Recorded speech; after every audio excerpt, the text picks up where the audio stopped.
Hey fighters, thinkers, and anyone who's ever stared at the ceiling after a day that felt like a marathon run in quicksand, welcome to the Kyokushin Corner, the solo podcast where we turn sweat-soaked grit into crystal clear insight.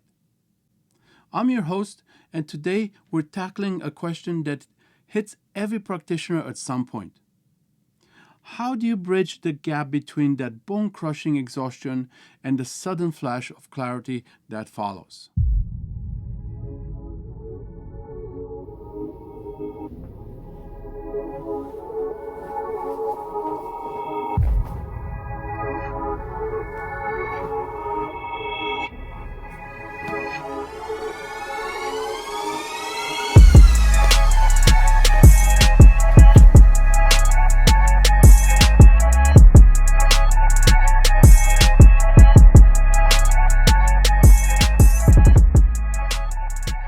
Most people think the Kyokushin mindset is about breaking concrete blocks or taking a kick to the thigh without flinching.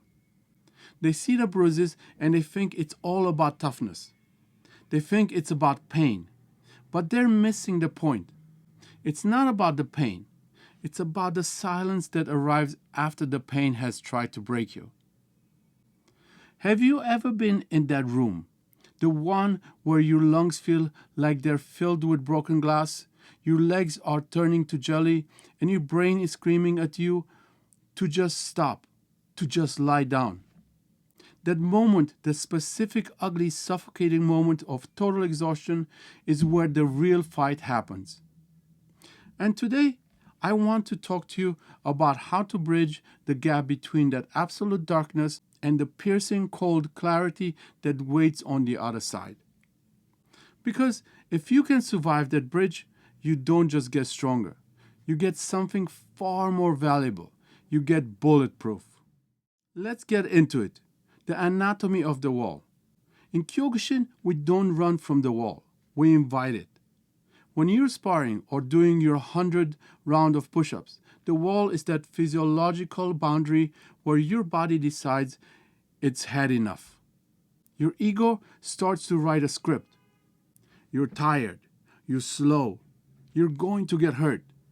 Just quit. Nobody will blame you. That script is a lie. That script is your body's preservation instinct disguised as common sense. The Kyokushin mindset isn't about ignoring that voice. It's about observing it. You have to learn to step outside of your own nervous system. When your heart rate hits 180 and your vision starts to tunnel, most people panic. They fight the exhaustion. They strain against it. And in doing so, they waste the tiny bit of energy they have left. The bridge starts with surrender. Not the surrender of your goals, but the surrender of your reaction to the exhaustion. You have to stop fighting the fatigue and start inhabiting it.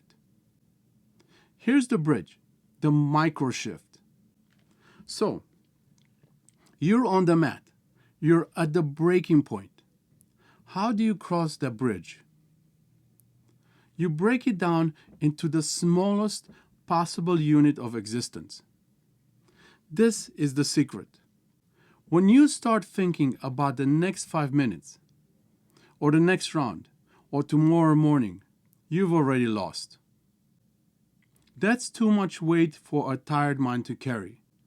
You go to the next breath. In the middle of the pain, focus only on the exhale. There is a specific kind of internal geometry to a controlled exhale. As you push the air out, you aren't just expelling carbon dioxide. You are physically forcing your ego out of the driver's seat. When you manage your breath under extreme stress, you are sending a signal to your brain that says, I am not under attack. I am in control. This is the first plank of the bridge. You are anchoring yourself in the present moment, where the only thing that matters is the next movement. Not the exhaustion, the movement. Here's what happens when you hold that focus. The wall begins to sharpen. It's a strange sensation. The periphery fades. The noise of the dojo drops away and suddenly you see the opening. You see the rhythm of your opponent. You see the solution to the problem that was baffling you 30 seconds ago. This is the clarity of the aftermath. Is the state of motion, the no mind. You aren't processing the pain anymore. You are simply witnessing the flow of energy. So, why does this happen?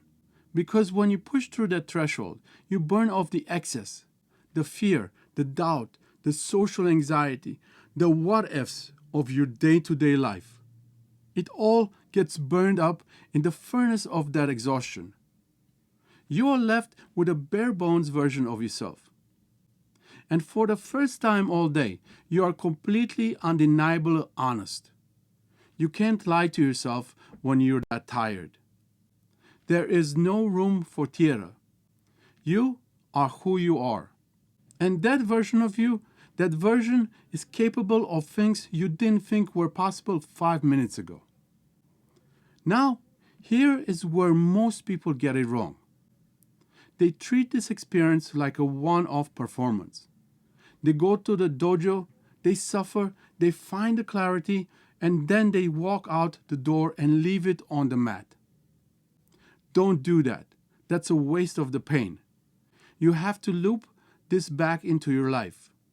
The Kyokushin mindset is a blueprint for your desk, your relationships, and your failures. Think about the next time you're overwhelmed by a deadline, or a difficult conversation, or a setback in your career. You're going to feel the same tightness in your chest.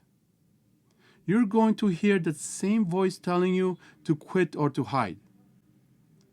That is your wall in a business suit. But now you know, the wall isn't a dead end. It's a filter. When you feel that friction, realize you're at the bridge. Don't panic. Don't speed up. Don't look for an exit. Stop and breathe. Shrink your world down to the absolute next task. That feeling of total exhaustion is not the end of your capability. It is the threshold of your evolution.